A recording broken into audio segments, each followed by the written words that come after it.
এখন আমার কার্ড আমি পাই নাই, কি এর মেসেজ যাইবো তারপরে দিব। আমরা তো এটার উপরেই ভরসা করে থাকি। ঢাকা টিসিবির কোটি টাকার স্মার্ট কার্ড বিতরণে ধীরগতি, সচল হয়নি 82 ভাগই, চরম ভোগান্তিতে সুবিধাভোগীরা, দায়রাতে জনবল সংকটের দোহাই 2 সিটির।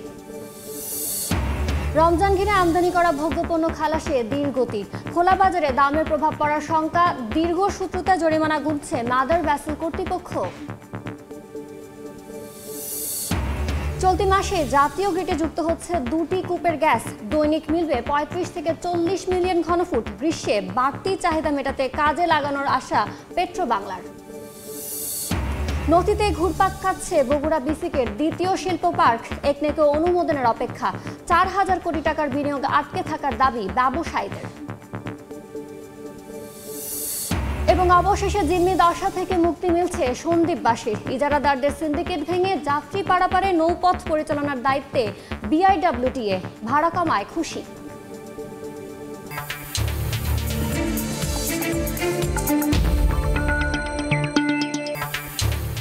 দেখছিলেন শিরোনাম। আমন্ত্রণ জানাচ্ছি দেশ ও দেশের বাইরের অর্থ বাণিজ্যের নানা খবর নিয়ে আমাদের নিয়মিত আয়োজন এই সময়ের বাণিজ্যে। আপনাদের সঙ্গে আছি আমি ইয়ানুর শিফাত। দর্শক, অর্থ বাণিজ্যের নানা খবরের পাশাপাশি আজ আমরা আলোচনা করব টিসিবির স্মার্ট কার্ড জটিলতা ও সামাজিক সুরক্ষার বিড়ম্বনা নিয়ে। আর এই প্রসঙ্গে কথা বলতে আমাদের সঙ্গে ভার্চুয়ালি যুক্ত হয়েছেন অর্থনীতিবিদ ডক্টর মাহফুজ কবির। ডক্টর মাহফুজ কবির, আপনাকে এ সময়ের বাণিজ্যে স্বাগত। ধন্যবাদ। আমরা আলোচনায় ফিরব, তবে তার আগে এ বিষয়ে আমরা একটি প্রতিবেদন দেখে নিব। বাড়তি খরচ করে বানানোর পরও ঢাকার 2 সিটিতে সক্রিয় হয়নি টিসিবির 82% স্মার্ট ফ্যামিলি কার্ড। টিসিবি বলছে এর পুরো দায় নিতে হবে সিটি কর্পোরেশনকে, আর সিটি কর্পোরেশনের অজুহাত জনবল সংকটের। এদিকে ফ্যামিলি কার্ডের তথ্য যাচাই বাছাই রাজনৈতিক পরিচয় বিবেচনায় না রাখার পরামর্শ অর্থনীতিবিদদের। ফরহাদুর রহমানের রিপোর্ট। নতুন স্মার্ট কার্ডেই একমাত্র এখন থেকে টিসিবির বিপণন কার্যক্রম পরিচালিত হবে। যে ধরনের নৈরাজ্য এবং দুর্বৃত্তায়ন হয়েছিল এই ক্ষেত্রে টিসিবির ফ্যামিলি কার্ড তৈরিতে দুর্বৃত্তায়ন হয়েছে। সরকার পরিবর্তনের পর থেকেই এমন দাবি করে আসছেন উপদেষ্টারা। এর জেরে গত মাসে স্মার্ট ফ্যামিলি কার্ডের বাইরে বন্ধ রাখা হয় ভর্তুকি মূল্যে সংস্থাটির বিক্রয় কার্যক্রম। এদিকে যতগুলো ফ্যামিলি কার্ড স্মার্ট করা হয়েছে সেগুলো বিতরণেও দেখা দিয়েছে ধীরগতি, যার কারণে বঞ্চিত হচ্ছেন সুবিধাভোগীরা। নতুন কার্ডের মাল শুরু হবে জানুয়ারি মাসের থেকে, কিন্তু এখন আমার কার্ড আমি পাই নাই, আমারও ফোন দেয় নাই। আমরা তো এটার উপরেই ভরসা করে থাকি, তারপরে এই কার্ড দিয়ে প্রত্যেকবার মাল নিতেছি, এবার নতুন করে ঝামেলা হয়ে গেছে। কি এর মেসেজ যাইবো তারপরে দিব। যেহেতু স্মার্ট কার্ড হচ্ছে এই পর্যন্ত স্মার্ট কার্ডের এরকম আসলে কার্ডদারি পাওয়া যাচ্ছে না। টিসিবির তথ্য বলছে ঢাকার 2 সিটি কর্পোরেশন উত্তর দক্ষিণের জন্য বরাদ্দ রয়েছে 13,08,135টি স্মার্ট ফ্যামিলি কার্ড। এর মধ্যে গেল 5 ফেব্রুয়ারি পর্যন্ত তৈরি হয়েছে 6,57,328টি। প্রতিটি কার্ড তৈরিতে 19 টাকা করে, মোট খরচ 1,24,89,000 টাকা। বিশাল খরচে এসব কার্ডের মধ্যে সক্রিয় বা পণ্য কেনার উপযোগী হয়েছে মাত্র 18% কার্ড। এর মধ্যে আবার উত্তর সিটি কর্পোরেশনের অঞ্চল 4 ও 5 এর 16টি ওয়ার্ডের 1,04,505টি কার্ডের মধ্যে সক্রিয় হয়েছে মাত্র 2টি। টিসিবি বলছে প্রস্তুত হওয়া সব কার্ড সংশ্লিষ্ট কর্তৃপক্ষের কাছে পাঠানো হয়েছে। সক্রিয় কার্ডের উপকারভোগীদের পণ্য দিতেও প্রস্তুত সংস্থাটি। তাহলে সক্রিয় হচ্ছে না কেন? এর দায়ী বা কার? ফ্যামিলি কার্ড যাদের কাছে অ্যাক্টিভেশনের দায়িত্ব, অর্থাৎ সিটি কর্পোরেশনের ওয়ার্ড কাউন্সিলর অফিস এবং স্থানীয় পর্যায়ে টিওনো অফিস, যাদের এটা অ্যাক্টিভেশন করার দায়িত্ব, তারা যদি সঠিক সময়ে দ্রুত অ্যাক্টিভেশন না সম্পাদন করে ডিলাররা পণ্য বিক্রি করতে ব্যাহত হবে। আমরা ইতিমধ্যেই জানুয়ারি মাসের পণ্য সারা বাংলাদেশে ডিলারদের কাছে পৌঁছে দিয়েছি। টিসিবি স্মার্ট ফ্যামিলি কার্ড সক্রিয় করা যাদের দায়িত্ব সেই কর্তারা বলছেন জনবল সংকটের কারণে নিম্ন আয়ের মানুষকে সরকারের দেয়া সুবিধা পৌঁছে দিতে পারছেন না তারা। ওইটা 8,000 কার্ড আর জন্মমৃত্যু নিবন্ধনের অগ্রাধিকার, ওইটাও অগ্রাধিকার, কিন্তু আমার একজন লোক দেন অথবা একটা কম্পিউটার দেন। অন্যান্য যারা পারছে তারা কেন করতেছে না, এই প্রশ্ন আমারও, এবং তাদেরকে আমি বলবো যে তারাও যেন এই কাজগুলো অন্য কাজের পাশাপাশি করে। এদিকে সরকার পরিবর্তনের পর থেকে টিসিবির ভুয়া সুবিধাভোগী বাদ দিতে তৎপর বাণিজ্য মন্ত্রণালয়। এ অবস্থায় সুবিধাভোগী নির্বাচনে সরকারকে কার্যকরী রোল মডেল তৈরির তাগিদ দিচ্ছেন অর্থনীতিবিদরা। একটা প্রসেস তাদেরকে বের করে নিয়ে আসা উচিত যে এই প্রক্রিয়ার মাধ্যমে যদি আমরা করি তাহলে এই জায়গাতে ভবিষ্যতেও আপনার দুর্নীতি করা সম্ভব না বা রাজনৈতিক বা স্বজনপ্রীতির হওয়ার সম্ভাবনা নাই। কোনো উপকারভোগী যেই দলেরই যেই মতেরই যেই ধর্মের যেই বর্ণেরই হোক না কেন পাওয়ার জন্য নির্বাচিত যোগ্য ব্যক্তি হন, নাগরিক হিসেবে তাকে বাদ দেওয়ার কোনো সুযোগ নাই। প্রকৃত সুবিধাভোগী নির্বাচন জটিলতায় যখন ধীরগতি ফ্যামিলি স্মার্ট কার্ড বিতরণে, তখন কার্ড ছাড়াই ট্রাকে করে সবার জন্য ভর্তুকি মূল্যে পণ্য বিক্রি করছে টিসিবি। ফরহাদুর রহমান, সময় সংবাদ, ঢাকা। দেখছিলাম প্রতিবেদনটি, এ পর্যায়ে আমরা চলে যাব আলোচনায়। জনাব মাহফুজ কবির, আমরা যেমনটা দেখছিলাম প্রতিবেদনটিতে, স্বচ্ছতা আনতে টিসিবির কার্ড স্মার্ট করা হয়েছে ঠিকই, কিন্তু সুবিধাভোগীদের হাতে সেটি পৌঁছাচ্ছে না। এতে কি অনিয়ম ও দুর্নীতি উস্কে দেওয়া হচ্ছে? ধন্যবাদ। আসলে এই স্মার্ট কার্ড করার যথেষ্ট কারণ ছিল। ওই সময়টাতে আসলে যে কার্ড যেভাবে আসলে ডিস্ট্রিবিউশন হচ্ছিল এবং তার মাধ্যমে যেভাবে আসলে মানুষ সহায়তা পাচ্ছিল, সেক্ষেত্রে দেখা যাচ্ছিল যে আসলে এই উপকারভোগী হওয়ার যোগ্য নয় এরকম অনেক মানুষ কিন্তু এসে যাচ্ছিল। হ্যাঁ, এখন যেহেতু একটা সেন্ট্রাল ডেটাবেজের মাধ্যমে যেরকম স্মার্ট কার্ড তৈরি হয়েছে, সুতরাং এখানে আসলে সম্ভাবনা কিন্তু কমে গেছে। আসলে এইতে যারা উপকারভোগী হওয়ার যোগ্য নয় তাদেরকে খুব একটা যে ইনক্লুড করা হবে এরকম নয়। তো এই উদ্দেশ্য কিন্তু ভালো, কিন্তু এখন যে জটিলতা তৈরি হয়েছে তাতে কিন্তু আসলে মানুষের দুর্দশা বেড়ে গেছে। এই মুহূর্তে যে পরিমাণে মূল্যস্ফীতি এবং মানুষের যে প্রকৃত আয় কমে গেছে এবং এই যে দেশের বিনিয়োগ অনেকটাই স্থবির, তো এই অবস্থায় যদি গরিব মানুষেরা বা যারা নিম্ন আয়ের মানুষ তারা যদি এই সুবিধাটা না পান, তাহলে আসলে এই স্মার্ট কার্ড করে লাভটা কি হলো? তো এটাই কিন্তু সবচেয়ে বড় প্রশ্ন। তো সুতরাং কাকে আমরা দোষ দিব, সক্রিয় হচ্ছে কি হচ্ছে না, তার চাইতে বড় বিষয় হচ্ছে মানুষের কষ্ট। এবং সরকারের যেহেতু সামাজিক নিরাপত্তা কর্মসূচির মধ্যে এটা একটা বড় কর্মসূচি, তো সুতরাং এইখানে আসলে এই ধরনের পরিস্থিতি হওয়াটা মোটেই কাম্য নয়। এই যে স্মার্ট কার্ডের বিতরণের পাশাপাশি ট্রাক সেলেও হচ্ছে এখন পণ্য দেওয়া হচ্ছে, এতে যারা সুযোগ সন্ধানী তারা কি সুবিধাগুলো নিয়ে নিচ্ছেন? সুবিধাভোগীদের তারা কি সুযোগ পাচ্ছেন এখানে? এখন যে স্মার্ট কার্ড যদি কাজ না করে তাহলে তো অল্টারনেটিভ একটা ডেলিভারি চ্যানেল লাগবেই। মানে মানুষের তো এই খাবারটা বা এই যে খাদ্য সাহায্যগুলো পেতে হবে। এখন যে পরিস্থিতি হয়েছে যে আসলে নিরুপায় না হলে মানুষ কিন্তু এই ট্রাক সেলের ওই লাইনে দাঁড়াতে চান না। একেবারে যখন পরিস্থিতি খারাপ হয় তখনই কিন্তু সরকার দেখেন যে আসলে কখন বাজারে মূল্যস্ফীতির চাপ অনেক বেশি, এবং এই গত কয়েক মাস ধরে আমরা কিন্তু দেখতে পাচ্ছি যে মূল্যস্ফীতি কমানোই যাচ্ছে না এবং মানুষের হাতেও আয় নেই। তো এই অবস্থায় নিম্ন আয়ের মানুষরা কি করবেন? তাদের তো দিতে হবে এই সহায়তা। সুতরাং এখন ট্রাক সেল যেটি হচ্ছে সেটি আমি মনে করি যে মন্দের ভালো। এখন এখানে যদি কিছু মানুষ এটার অবৈধভাবে সুবিধা নিয়ে যায়, তখন ওইটাকে আসলে স্পট মনিটরিং এর মাধ্যমে দেখতে হবে যে আসলে কিভাবে আসলে কমানো যায়। তো কিন্তু এটা ছাড়া আমি মনে করি যে এই স্মার্ট কার্ডটা যদি পুরোপুরি সক্রিয় না হয়, তাহলে সেই ক্ষেত্রে আসলে এই বিকল্প যে সাপ্লাই চ্যানেল সেটাকে বজায় রাখতে হবে।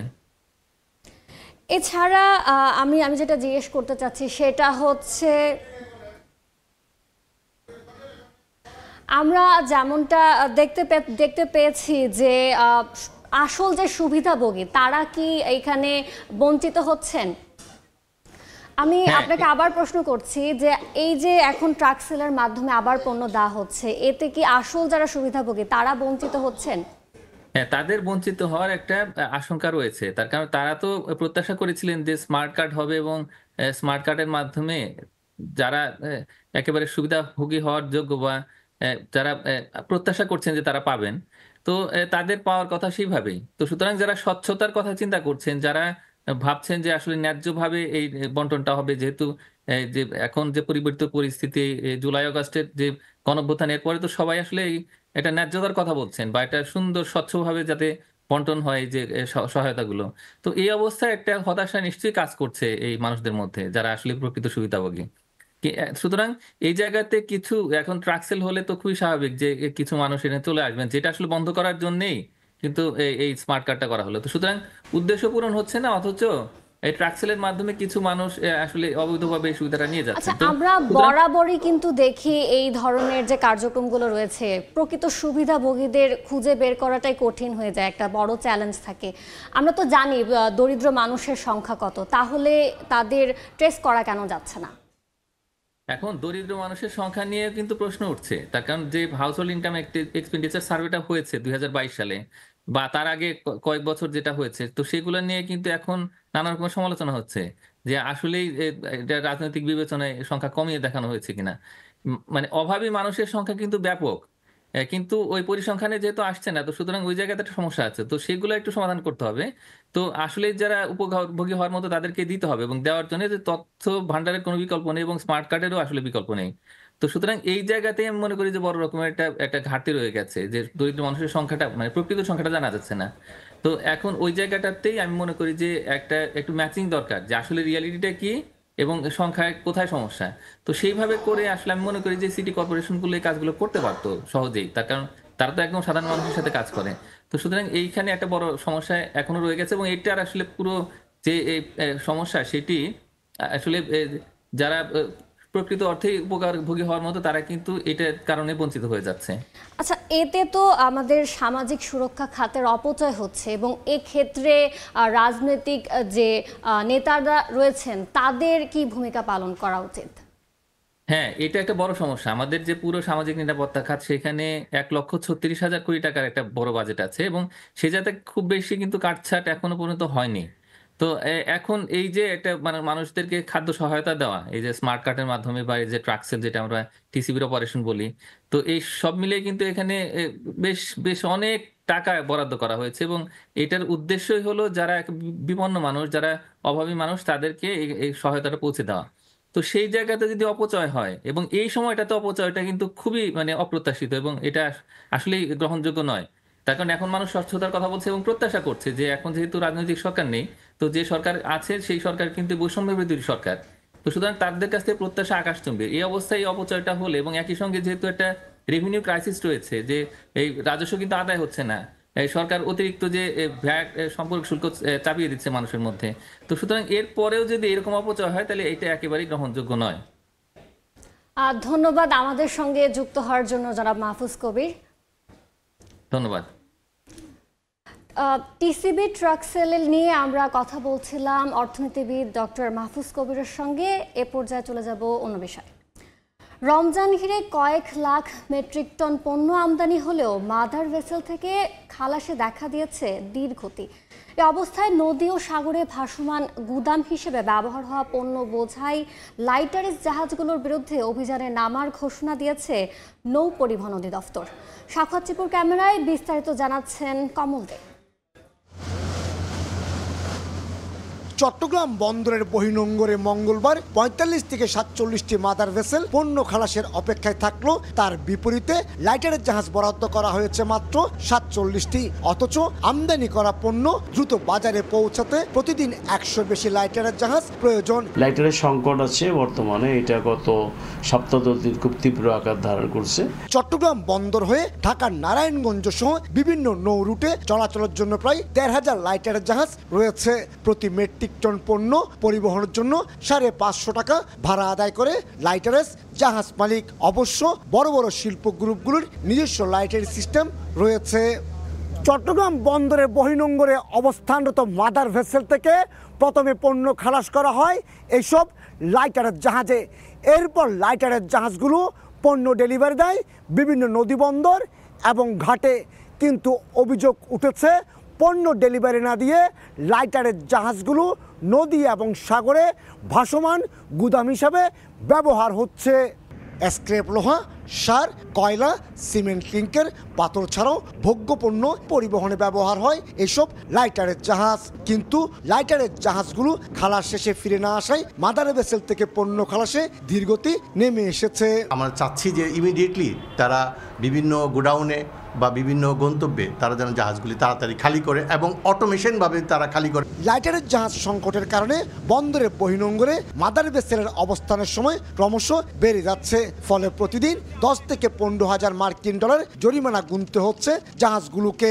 জাহাজগুলি দ্রুত খালি করে দিলে চিটাগাং পোর্ট আমাদের মাদারশিপের আর ড্যামারিজ থেকে বৈদেশিক মুদ্রা বাইরে চলে যাওয়ার থেকে সেফ হবে।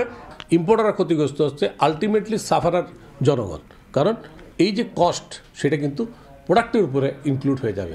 এই অবস্থায় নদী এবং সাগর পয়েন্টে ভাসমান গুদাম হিসেবে ব্যবহার হয় পণ্য বোঝা লাইটারের জাহাজগুলোর বিরুদ্ধে অভিযানে নামার ঘোষণা দিয়েছে নৌ পরিবহন অধিদপ্তর।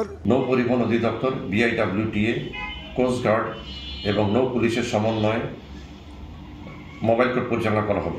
গভীর সাগরে অবস্থান নিয়ে প্রতিদিন অন্তত 4টি লাইটারের জাহাজে পণ্য খালাসের সক্ষমতা রয়েছে বিদেশি মাদার ভেসেলগুলোর, কিন্তু এখন মাত্র 1টি লাইটারে তারা পণ্য বোঝাই করতে পারছে। কমল দে, সময় সংবাদ, চট্টগ্রাম। এদিকে রমজানের আগে ভোজ্য তেলের তীব্র সরবরাহ সংকটে পড়েছে রাজধানীর বাজার। সেই খবর জানাতে কারওয়ান বাজার থেকে যুক্ত হয়েছেন রিপোর্টার সাইফুল ইসলাম। সরাসরি যাচ্ছে তার কাছে। বাজারে ভোজ্য তেলের চাহিদা অনুযায়ী যে পরিমাণ চাহিদা বা আমরা বলতে পারি যে পরিমাণ ভোক্তাদের চাওয়া, সে পরিমাণ ভোজ্য তেল কিন্তু বাজারে সাপ্লাই নেই। তার অন্যতম কারণ হিসেবে আমরা খুঁজতে এসেছি রাজধানীর কারওয়ান বাজারে, যেখানে এসে দেখতে পেলাম যে যেখানে শুরুতে আমি যদি ডিলারদের কথা বলি, তাদের এই বাজারে প্রতিদিনের চাওয়া যদি 200 টন হয়, সেখানে কিন্তু সেই চাওয়ার প্রেক্ষিতে তাদের মিলছে মাত্র 10 টন।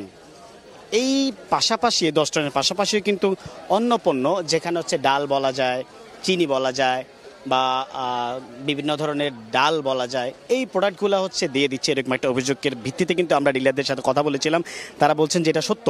কিন্তু অন্য দিক থেকে আমরা যখন খুচরা বাজারে আসলাম, খুচরা বাজারে বেশ কয়েকটি দোকান যাচাই করলাম, সেখানে কিন্তু তেল কম দেখা গেলেও কিন্তু কিছু কিছু দোকানে পাওয়া যাচ্ছে। কিন্তু সেই তেলের সাথে কিন্তু 5 লিটারের তেল কিনতে গেলে কিন্তু ক্রেতাকে গুনতে হচ্ছে বাড়তি 1 কেজি ডাল বা 2 কেজি ডাল বা 2 কেজি আটা বা 2 কেজি অন্যান্য যে সুজি থেকে শুরু করে জিনিসপত্র। তবে সবশেষে বলা যায় যে আসলে এই যে ক্ষোভ, সেটা কিন্তু আসলে ক্রেতাদের রয়ে গেছে। তার কারণ হচ্ছে এই যে ক্রেতারা প্রত্যেকবার আসলেই কিন্তু ব্যবসায়ীদের রোজা কেন্দ্রিক এরকম একটা রূপ দেখা যায়, সেটা থেকে মুক্তি চায় কিন্তু এখানকার ক্রেতারা। এই ছিল আমার কাছ থেকে রাজধানীর কারওয়ান বাজারের সর্বশেষ। সরাসরি যুক্ত ছিলাম রাজধানীর কারওয়ান বাজারে। চলতি মাসে জাতীয় গ্রিডে যুক্ত হচ্ছে সিলেট 10 ও বেগমগঞ্জ 4 ওয়েস্ট কূপের গ্যাস। কূপ দুটি থেকে দিনে গ্যাস মিলতে পারে 35 থেকে 40 মিলিয়ন ঘনফুট। পেট্রোবাংলার আশা, গ্রীষ্মে গ্যাস বিদ্যুতের বাড়তি চাহিদা মেটাতে কিছুটা হলেও ভূমিকা রাখবে এই উদ্যোগ। ফারুক ভূঁইয়া, রবিনের রিপোর্ট। প্রাকৃতিক সম্পদের সম্ভাবনাময় ক্ষেত্র হিসেবে পরিচিত সিলেটের নতুন এই অনুসন্ধান কূপ আশা জাগায় সংকটে ধুঁকতে থাকা দেশের জ্বালানি খাতে। 2023 সালের নভেম্বরে সিলেট 10 কূপে সন্ধান মিলে তেল গ্যাস 2 ধরনের জ্বালানিরই। তবে পাইপলাইন না থাকায় 1 বছরের বেশি সময় পেরিয়ে গেলেও কূপটির গ্যাস এখনও যুক্ত করা যায়নি জাতীয় গ্রিডে। নতুন পাইপলাইন বসাতে গিয়ে চ্যালেঞ্জ হয়ে দাঁড়ায় সংশ্লিষ্ট দপ্তরের অনুমতি পেতে বিলম্ব সহ বেশ কিছু বাধা। তবে সেসব পেছনে ফেলে 6 ইঞ্চি ব্যাসার্ধের পাইপলাইন নির্মাণ কাজ এখন শেষ পর্যায়ে। পেট্রোবাংলার আশা, চলতি মাসে গ্যাস সঞ্চালন হবে নতুন এই পাইপলাইনে, যেখান থেকে জাতীয় গ্রিডে দৈনিক সরবরাহ করা যাবে 20 থেকে 25 মিলিয়ন ঘনফুট গ্যাস। পাইপলাইন বসাতে যে দেখা গেল যে রোডসের পাশ দিয়ে যাচ্ছে, সেখানে ডিচ, ওখানে আবার গ্রামবাসী মাছ চাষ করেছেন, তো ওগুলি আবার সলভ করতে হচ্ছে। আবার দেখা যাচ্ছে রোডসের এক্সটেনশন হবে, তখন রোডসের পারমিশন নিতে হচ্ছে। আশা করি যে ফেব্রুয়ারি লাস্ট উইকে আমরা একটা রেজাল্ট পাবো। উদ্বোধনের ডেট পেয়ে যাবেন ফেব্রুয়ারি শেষে। শুধু তাই নয়, চলতি মাসেই পাইপলাইন নির্মাণ শেষ করে বেগমগঞ্জ 4 ওয়েস্ট উন্নয়ন কূপের গ্যাসও জাতীয় গ্রিডে যুক্ত হওয়ার কথা, যেখান থেকে উৎপাদন হতে পারে দৈনিক 15 মিলিয়ন ঘনফুট গ্যাস। সব মিলিয়ে চলতি মাসে অভ্যন্তরীণ উৎস থেকে দৈনিক 40 মিলিয়ন ঘনফুট গ্যাসের যোগান বাড়াতে চাই পেট্রোবাংলা। গরম আসার আগে যা কিছুটা হলেও হাঁফ ছাড়ার আশা জাগাচ্ছে জ্বালানি খাতে। এখানে ঘাটতি মেটানোর একটা সুযোগ আছে। এটা খুব একটা বড় পরিবর্তন হবে না, কিন্তু এখানে যে কমে যাওয়ার যে ধারাটা, সেটাকে হয়তো কিছুটা ধীর স্থির রাখবে। এই কারণে আরো বেশি পরিমাণ কূপ খনন করে এই ধারাটাকে উপরের দিকে নিয়ে যাওয়ার চেষ্টা করা উচিত। সিলেট 10 কূপ সম্ভাবনা জাগানোই সেখানে নতুন করে আরো কূপ খননের লক্ষ্য ঠিক করেছে পেট্রোবাংলা। ফারুক ভূঁইয়া, রবিন, সময় সংবাদ, ঢাকা। এবার জানাবো পুঁজি বাজারের খবর। গতকাল সূচকের ঊর্ধ্বমুখী প্রবণতায় লেনদেন শেষে আজও চলছে ইতিবাচক ধারা।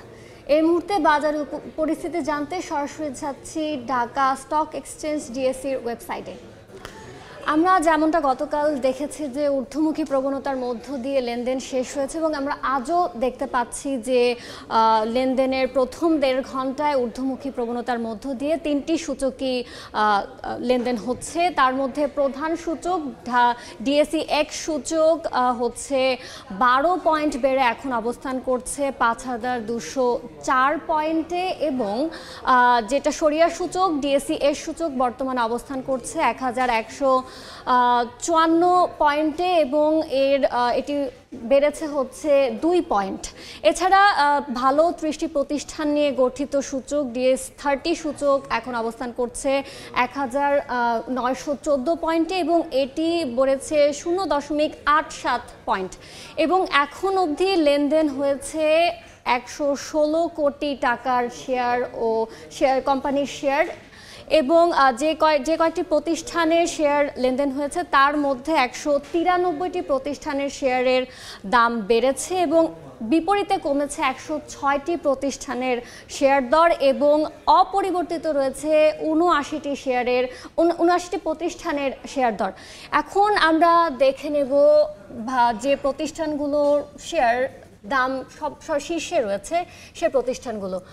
শুরুতেই রয়েছে রবি এবং রবির প্রতিটি শেয়ার এই মুহূর্তে বিক্রি হচ্ছে 28 টাকা 90 পয়সা এবং এখন অবধি এই প্রতিষ্ঠানটির সর্বোচ্চ দাম উঠেছিল প্রতিটি শেয়ারের 29 টাকা 40 পয়সা এবং সর্বনিম্ন নেমেছিল 28 টাকা 70 পয়সা। এরপরে রয়েছে লাভেলো আইসক্রিম এবং এই প্রতিষ্ঠানটির প্রতিটি শেয়ারের দাম বর্তমানে হচ্ছে 85 টাকা এবং সর্বোচ্চ দাম ছিল 85 টাকা 40 পয়সা এবং সর্বনিম্ন দাম আমরা দেখতে পাচ্ছি নেমেছিল 83 টাকা 20 পয়সা।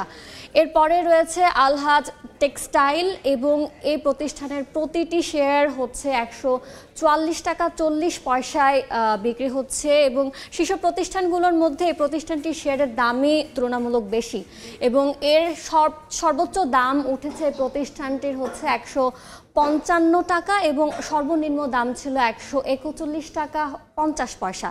এরপরে রয়েছে নিউ লাইন এবং এই প্রতিষ্ঠানটির প্রতিটি শেয়ারের বর্তমান মূল্য হচ্ছে 11 টাকা 40 পয়সা এবং সর্বোচ্চ দাম ছিল 11 টাকা 70 পয়সা। আর 5 নম্বরে রয়েছে সোনালী পেপার। এই প্রতিষ্ঠানের প্রতিটি শেয়ার আমরা দেখতে পাচ্ছি 191 টাকাতে বিক্রি হয়েছে। তো এই ছিল ঢাকা স্টক এক্সচেঞ্জের সবশেষ। দীর্ঘদিনের অচলায়তন ও এক যুগের বেশি সময় ধরে চলা সিন্ডিকেটের দৌড়ান্ত ভেঙে সন্দ্বীপে যাত্রী পারাপারে একক নৌপথ পরিচালনার দায়িত্ব পেয়েছে BIWTA। 3টি প্রতিষ্ঠানের মাধ্যমে দায়িত্ব পালন করবে তারা। জিম্মি দশা থেকে মুক্তি ও ভাড়া কমায় খুশি যাত্রীরা। সন্দ্বীপ ঘুরে এসে বিস্তারিত জানাচ্ছেন পার্থপ্রতিম বিশ্বাস। কুমিরাঘাটের মূল ভূখণ্ড থেকে 17 কিলোমিটার অদূরে বিচ্ছিন্ন এক জনপদ সন্দ্বীপ। এখানকার বাসিন্দাদের ভোগান্তির যেন শেষ নেই। ছোট বড় নৌযানে কোনো মতে সন্দ্বীপ পৌঁছানো গেলেও ভাটার সময় দীর্ঘ কাদাপথ মারিয়ে তীরে উঠতে হয় যাত্রীদের। অনেক ক্ষেত্রে কোলে করে তীরে পৌঁছে দিতে দেখা যায় যাত্রীদের। এক যুগেরও বেশি সময় ধরে চলা ইজারাদারদের সিন্ডিকেটের কারণে এতদিন যাত্রীরা ছিল জিম্মি। অসহায়ত্বের সুযোগ নিয়ে হাতিয়ে নেওয়া হতো বাড়তি ভাড়া। অবশেষে সে দুঃখ ঘুচতে যাচ্ছে দ্বীপবাসীর। 3টি প্রতিষ্ঠানের মাধ্যমে এই নৌপথ পরিচালনার দায়িত্ব পেয়েছে BIWTA। লম্বা লেন ধরতে হতো যে লেনে, কারণ টিকিট পেতে অনেক কষ্ট হইতো, অনেক সময় টিকিটও পাওয়া যেত না। কিছু সিন্ডিকেট ছিল যে আমরা আসলে টিকিট করতে চাইলেও করতে পারতাম না, কিন্তু এই জিনিসটা এখন এই সরকার উন্মুক্ত করে দিছে। আমরা মানুষের সেবা, সুন্দর সেবা, ভালো সেবা, উত্তম সেবা, বেটার সেবা দিতে পারি, এটা আমাদের মূল লক্ষ্য। BIWTA এককভাবে দায়িত্ব নেয়ার পর নতুন করে সন্দ্বীপ চট্টগ্রাম নৌ রুটে স্পিডবোটের ভাড়া নির্ধারণ করা হয়েছে 250 টাকা, সার্ভিস ও মালের বোটে যাত্রী ভাড়া 120 টাকা এবং স্টিমারের ভাড়া 120 টাকা। ঘাটকে কেন্দ্র করে হচ্ছে যে পাওয়ার ক্ষমতার যে প্রশ্নটা, সেই প্রশ্নটা অনেকখানি মীমাংসিত হলো এবং আমরা আশা করছি যে ভবিষ্যতে এই ধরনের যে অনিশ্চয়তা, অনিরাপত্তার মধ্য দিয়ে আমাদের যাতায়াত করা লাগতো, সেই যাতায়াত থেকে আমরা এই অনিরাপত্তা থেকে আমরা অনেকখানি মুক্ত হব। এদিকে বিআইডব্লিউটি এর ঘাট পরিচালনার আনুষ্ঠানিক উদ্বোধন করতে এসে নৌ মন্ত্রণালয়ের সিনিয়র সচিব মোহাম্মদ ইউসুফ বলেন, সন্দ্বীপকে নৌবন্দরের আওতায় এনে সুযোগ সুবিধা বাড়ানো হচ্ছে। নৌবন্দর যখনই ঘোষণা হওয়ার পরে ফার্স্ট কথা হলো যে ওখানে ফেরি চলাচল সুযোগ করে দেওয়া, সি ট্রাক দেওয়া এবং ব্যবসা বাণিজ্যের যে মালামালগুলো আসতেছে সেই মালামালগুলো যদি মনে করেন এখানে যদি একটি ঘাট করতে হয়, আপনার জেটি করতে হয়। 2017 থেকে 25 সাল পর্যন্ত সন্দ্বীপ নৌ রুটে দুর্ঘটনায় 23 জনের মৃত্যু হয়েছে। পার্থপ্রতিম বিশ্বাস, সময় সংবাদ, চট্টগ্রাম।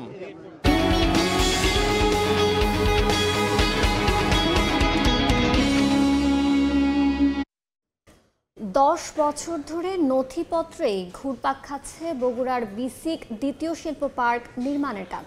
এতে অন্তত 4000 কোটি টাকার বিনিয়োগ আটকে আছে বলে দাবি ব্যবসায়ীদের। তারা বলছেন, নতুন শিল্প পার্ক হলে 1 লাখের বেশি মানুষের কর্মসংস্থানের সুযোগ হবে আর 1000 কোটি টাকার রাজস্ব পাবে সরকার। শাহাদুল ইসলামের ক্যামেরায় আব্দুল আওয়ালের রিপোর্ট। বগুড়া বিসিকে দক্ষ শ্রমিকরা তৈরি করছেন টিউবওয়েল, লাইনার আর পিস্টনের মতো বিভিন্ন যন্ত্রাংশ। বেশিরভাগ প্রতিষ্ঠানেই সনাতনী পদ্ধতি ছেড়ে হয়েছে আধুনিক প্রযুক্তি নির্ভর। 1960 সালে প্রতিষ্ঠার পর এখানকার 230টি প্লটের সবগুলোই ব্যস্ত এমন নানা কর্মকাণ্ডে। বিসিকে কোনো প্লট না থাকায় শহর জুড়ে ছড়িয়ে ছিটিয়ে গড়ে উঠেছে অন্তত 2000 ক্ষুদ্র মাঝারি কলকারখানা। উপজেলা পর্যায়ে আবাদি জমিতেও গড়ে তোলা হচ্ছে কলকারখানা। এতে প্রতিনিয়ত বাড়ছে পরিবেশ দূষণ। পরিবেশের সুরক্ষা আর বাণিজ্য সম্ভাবনা বিবেচনায় 2014 সালে শহরের শাকপালায় 150 একর জমিতে শুরু হয় বগুড়া বিসিক দ্বিতীয় শিল্প পার্ক স্থাপনের কাজ। কিন্তু মৌজারের বেশি ও নিচু জমি হওয়ায় তা বাতিল করে বিসিক। এরপর 2018 সালে শিল্প পার্কের প্রস্তাব করা হয় বগুড়া নাটোর মহাসড়কের দক্ষিণে শাহজাহানপুর এলাকায়। 294 একর জমিতে প্রকল্পটি বাস্তবায়ন হলে গড়ে উঠবে অন্তত 1000 শিল্প কারখানা, এমন দাবি করছেন ব্যবসায়ীরা। তাদেরকে যদি পুনর্বাসন করা হয়, মানে যেগুলো ওয়ার্কশপ আছে বা ঢালাই কারখানা আছে, তাহলে সুন্দরভাবে মনে করেন যে তারা ওখানে অ্যাটেন্ড করবে আর পরিবেশ দূষণ হবে না। পরিবেশের ক্ষেত্রেও সুবিধা হবে এবং সরকারের যে লক্ষ্য পরিবেশ বান্ধব এবং যাতে একটা নিরাপত্তার সাথে জিনিসপত্র উৎপাদন করে মানুষের কাছে পৌঁছে দিতে পারে, সেটা সরকারের যে উদ্যোগ সেটাও সফলতা হবে। আর এখন যেটা আধুনিক হবে, এখানে সব কিছু রেডি থাকবে। আপনার গ্যাস বলেন, আপনার ফায়ার ব্রিগেড বলেন, আপনার হচ্ছে যে এই যে ইলেকট্রিক ক্যাপাসিটি বলেন, প্রতিটাই এদের জন্য আলাদা করে এখানে নতুন হবে, মানে এটা আপগ্রেড হবে আর কি। এটা হলে আমাদের অবশ্যই বিপ্লব ঘটে যাবে শিল্প উন্নয়নে বগুড়া। সংশ্লিষ্ট কর্মকর্তারা বলছেন, দ্বিতীয় শিল্প পার্ক হবে পরিবেশ বান্ধব। ইতিমধ্যে শেষ হয়েছে প্রকল্পের সম্ভাব্যতা যাচাই সহ সব প্রক্রিয়া, রয়েছে চূড়ান্ত অনুমোদনের অপেক্ষায়। বিসিক উত্তরাঞ্চল কৃষি পণ্য প্রক্রিয়াকরণ যে শিল্প পার্কটি, সেটির কাজ আমাদের অনেক দূর পর্যন্ত এগিয়ে গেছে এবং এটি ফিজিবিলিটি স্টাডি এবং সয়েল টেস্ট সহ অন্যান্য কাজ আমাদের সমাপ্ত হয়েছে। আমরা আশা করছি যে খুব দ্রুতই এটি অনুমোদনের জন্য একনেকে যাবে। বর্তমানে বগুড়া বিসিক থেকে সরকার গড়ে প্রতি বছর প্রায় 200 কোটি টাকার রাজস্ব পেয়ে থাকে। আব্দুল আউয়াল, সময় সংবাদ, বগুড়া। এবার বন্দর বাণিজ্যের খবর।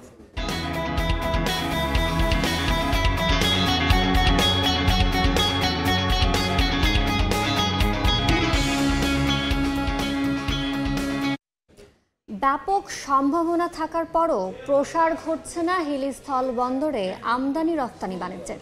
বিস্তারিত খবর জানাতে হিলি স্থল বন্দরে আছেন সহকর্মী শফিকুল ইসলাম শফিক। যাচ্ছে তার কাছে। দেশের উত্তরাঞ্চলের মধ্যে অত্যন্ত গুরুত্ব বহন করে হিলি স্থল বন্দর, যাকে এক নামে চিনে দ্বিতীয় বৃহত্তম স্থল বন্দর। এই বন্দর দিয়ে একসময় এত পরিমাণ ফল, সাইকেল পার্টস, ফেব্রিক্স, কাপড় সহ নিত্য অনেক পণ্যই কিন্তু এখানে আমদানি হতো। এই বন্দরের যে কর্মযোগ্য সেটা কিন্তু অনেকটা স্থবিরতা। এই বন্দর দিয়ে শুধুমাত্র আমদানি হচ্ছে চাল, আদা, পেঁয়াজ, ভুসি, খোল সহ কিছু পণ্য আমদানির মধ্যে যেন সীমাবদ্ধতা। সময় এই বন্দরে অনেক কর্মচাঞ্চলতা ছিল।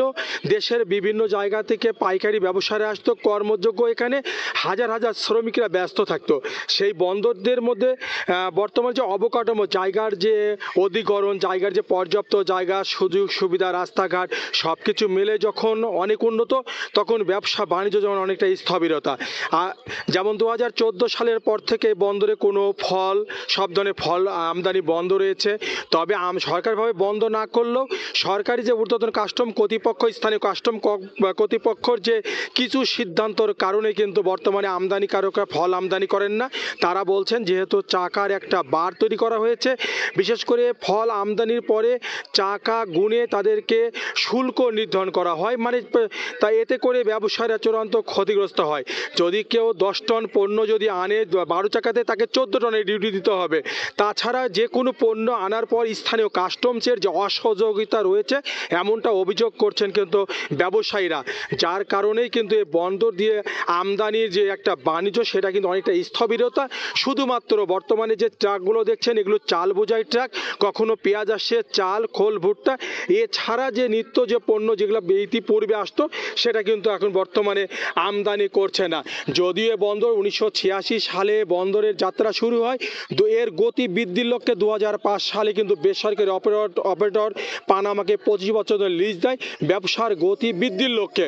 অথচ 2014 সালের পর থেকে ব্যবসা বাণিজ্য অনেকটা স্থবিরতা, কোনো ধরনের ফল আমদানি হচ্ছে না। হিলিস্থল বন্দর থেকে আমার কাছে এতদিকে ছিল সর্বশেষ।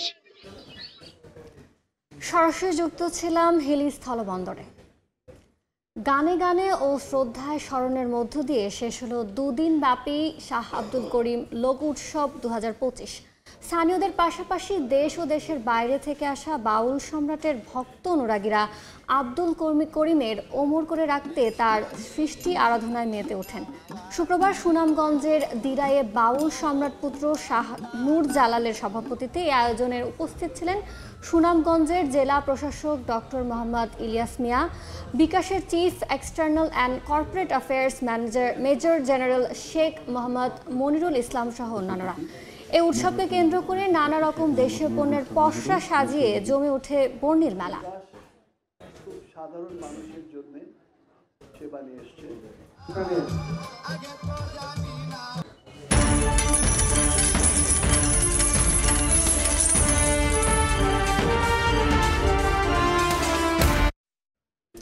নানা জল্পনা কল্পনার পর চলতি সপ্তাহে উন্মোচন হতে চলেছে কম বাজেট ও ছোট ডিসপ্লের নতুন মডেলের আইফোন SE4। ফোনটি বাজারে আসতে পারে ফেব্রুয়ারির শেষের দিকে। অত্যাধুনিক ফিচার বিশিষ্ট ফোনটি এবার ইউরোপীয় ইউনিয়নের বিক্রি করতেও কোনো বাধা থাকবে না বলে ধারণা করা হচ্ছে। জনপ্রিয় ব্র্যান্ড অ্যাপলের প্রিমিয়াম মডেলের ফোন ঘিরে বরাবরই উন্মাদনার জোয়ার ওঠে। অধীর অপেক্ষায় থাকেন গ্রাহকরা কবে নাগাদ আসতে যাচ্ছে নতুন ফোন। সম্প্রতি মার্ক গুরম্যানের সোশ্যাল মিডিয়া হ্যান্ডেল এক্সে দেওয়া স্টেটাস টেক প্রেমীদের সেই উত্তেজনার পারদ যেন আরও চড়িয়ে দিয়েছে। তিনি বলেছেন, অ্যাপল নতুন ফোন উন্মোচনের জন্য কোনো ইভেন্টের আয়োজন না করে সরাসরি প্রেস রিলিজের মাধ্যমে চলতি সপ্তাহেই নিজেদের ওয়েবসাইটে বিক্রি শুরু করবে। 2 বছর আগে এসি মডেলের ফোনের দাম $429 হলেও বর্তমানে 4 ইঞ্চি আকারের নতুন মডেলের এই এসি ফোনের বাজার দর কিছুটা বাড়বে বলে ধারণা করা হচ্ছে। টেক কোম্পানি অ্যাপল প্রতীক্ষিত ফোনটিতে প্রথমবারের মতো অন্তর্ভুক্ত করতে যাচ্ছে নিজস্ব cellular model face ID technology. এছাড়া home button oh touch ID টেকনোলজির বদলে নতুন চমক হিসেবে থাকছে ফেস আইডি টেকনোলজি ও অ্যাপল ইন্টেলিজেন্স। এছাড়া ফাঁস হওয়া ডামি মডেলের ছবিতে একটি সিঙ্গেল রিয়ার ক্যামেরা থাকার ইঙ্গিতও মিলেছে। এছাড়াও ফোনটিতে থাকবে USB-C পোর্ট, যার ফলে ইউরোপীয় ইউনিয়নের দেশগুলোতে বিক্রির অনুমতি মিলবে। কারণ গত বছরের শেষ দিকে ইউভুক্ত দেশগুলোতে USB-C চার্জিং পোর্ট বাধ্যতামূলক করা হয়, যে কারণে এসব দেশে অ্যাপলের 2022 সংস্করণের এসি ফোন ও আইফোন 14 বিক্রি বন্ধ করতে হয়েছিল। সাদিক হাসান ইমন, সময় সংবাদ। যমুনা সেতুতে আর চলবে না ট্রেন। নতুন রেল সেতু দিয়ে যাত্রীবাহী ট্রেন চলাচল শুরু হয়েছে। আপাতত 1 লেনে চললেও মার্চে 2 লেনে উদ্বোধন হবে। এই মুহূর্তে সেতুর পশ্চিম পাড়ে আছেন সহকর্মী রিঙ্কু কুন্ডু। সরাসরি যাচ্ছে তার কাছে। 11:15 রাজশাহী থেকে ছেড়ে আসা সিল্ক সিটি এক্সপ্রেস কিন্তু এই নবনির্মিত যমুনা রেল সেতুতে পার হচ্ছে এবং এটির মাধ্যমে কিন্তু আসলে বাণিজ্যিকভাবে আজ থেকে খুলে দেওয়া হলো এই দেশের দীর্ঘতম রেল সেতু, যমুনা রেল সেতু। এবং আমরা যেটি জানি যে এই যে আগের যে সেতুটি অর্থাৎ যমুনা সেতুটি কিন্তু আজকে থেকেই এই যে বনলতা এক্সপ্রেস সবশেষ পার হচ্ছে সকাল 10টা এবং সেটির মধ্যে দিয়ে কিন্তু যমুনা সেতুর যে রেল লাইন সেটি কিন্তু আসলে বন্ধ হয়ে গেল এবং আজকে থেকে বাণিজ্যিকভাবে যে যমুনা রেল সেতু অর্থাৎ 4.8 কিলোমিটার যে রেল সেতুটি রয়েছে সেই রেল সেতু দিয়ে কিন্তু বাণিজ্যিকভাবে ট্রেন চলাচল শুরু হলো এবং আজকে থেকে কিন্তু এখান থেকে ট্রেন চলাচল হবে। এবং আমরা যেটি জানতে পেরেছি যে আর অল্প কিছুক্ষণের মধ্যেই ওই প্রান্ত থেকে অর্থাৎ সেতুর পূর্ব প্রান্ত থেকে একটি ট্রেন নীলসাগর এক্সপ্রেস সেটি কিন্তু আসলে ছেড়ে এসেছে এবং সেটি আর অল্প কিছুক্ষণের মধ্যেই এই রেল সেতু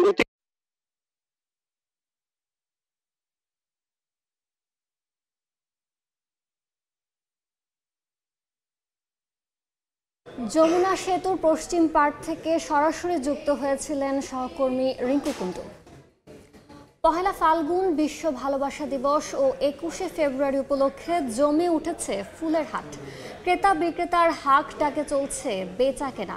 যশোরের গদখালি হাটে কমেছে সব ধরনের ফুলের দাম। আমদানি বেড়ে যাওয়ায় দাম কমার কথা জানিয়েছে ব্যবসায়ী সমিতি। এদিকে উল্টো চিত্র ঝিনাইদহে। চাহিদা বাড়ায় গত কয়েকদিনের তুলনায় সব ধরনের ফুলের দাম বেড়েছে। উৎসবের আমেজ লেগেছে ফুলের বাজারে, জমে উঠেছে বেচাকেনা। দম ফেলার ফুরসত নেই বিক্রেতাদের। থরে থরে সাজানো গোলাপ, গ্লাডিওলাস, জারবেরা, রজনীগন্ধা, চন্দ্রমল্লিকা সহ বিভিন্ন প্রজাতির ফুল। পহেলা ফাল্গুন বিশ্ব ভালোবাসা দিবস ও 21শে ফেব্রুয়ারি উপলক্ষে যশোরের গদখালি ফুলের হাটে ক্রেতা বিক্রেতাদের ভিড়। হাঁকডাকে চলছে দরদাম। গত কয়েকদিনের তুলনায় ফুলের দাম কমায় ক্রেতারা খুশি হলেও চাষিদের মধ্যে রয়েছে মিশ্র প্রতিক্রিয়া। সঠিক দাম পাচ্ছে না বলে দাবি তাদের।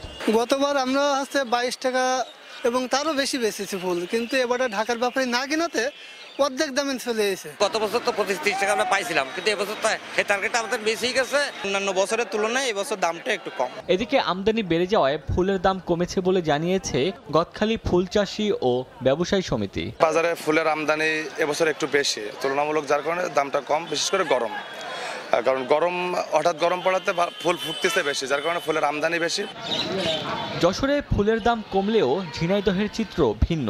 3 দিবসকে কেন্দ্র করে জেলার সবচেয়ে বড় পাইকারি ফুলের বাজার গান্নায় গাঁদা ফুল প্রতি ঝুড়ি বিক্রি হচ্ছে প্রকারভেদে 250 থেকে 350 টাকা। ওমর ফারুক, সময় সংবাদ। এ পর্যায়ে শীর্ষ সংবাদগুলো জানিয়ে দিচ্ছি আরেকবার।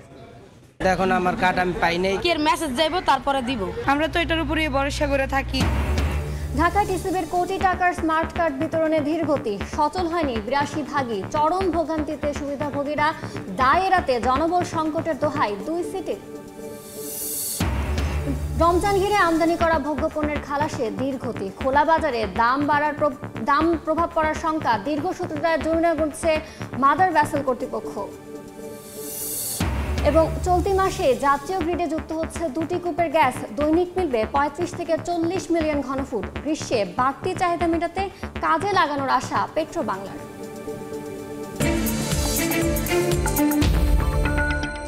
এ ছিল এই সময়ের বাণিজ্য। সঙ্গে থাকুন সময়।